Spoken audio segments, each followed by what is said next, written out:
right, so last time we left off with this cliffhanger about flammable ranges. Yeah, flammable ranges. So what are those exactly? Well, they're a really fascinating concept, and it kind of builds on what we've already been talking about with the fire triangle. Yeah. You see, it's not just about having the fuel, the oxygen, and an ignition source. Okay. The concentration of the fuel in the air, that's also super important. So it's not just enough to know that there's gasoline or flour dust present. Right, exactly. We need to know how much of it is mixed in with the air. Yeah, you need the right amount.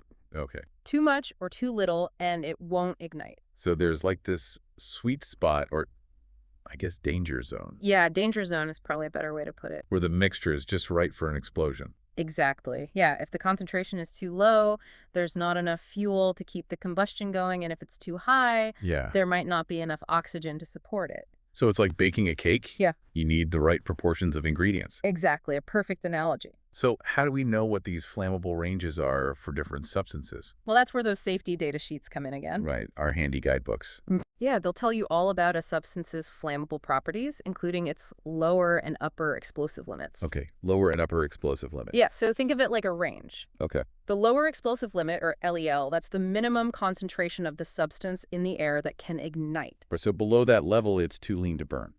Right, exactly. And then you've got the upper explosive limit, the UEL, and that's the maximum concentration that can support combustion. So above that level, it's too rich. Too rich, not enough oxygen for the explosion. So the danger zone is somewhere in between. Right, between the LEL and the UEL.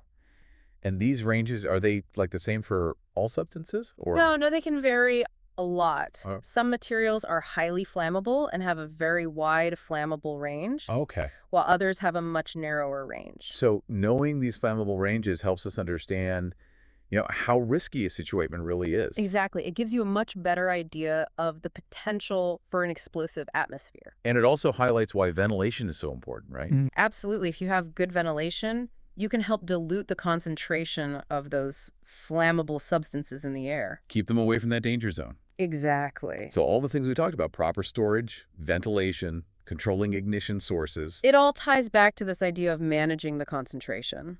keeping it within safe limits. Precisely.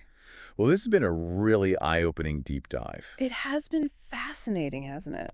Yeah, I never really thought about this stuff before, but now I feel like I have a much better understanding of the risks and how to stay safe. I'm glad to hear that. And I bet our listeners are feeling the same way. So remember, folks, it's not just about avoiding those big Hollywood explosions. It's about understanding the potential hazards that we encounter every day and taking those simple steps to stay safe. Couldn't have said it better myself. Well, that's all the time we have for today's deep dive. Thanks for joining us. It's been a pleasure.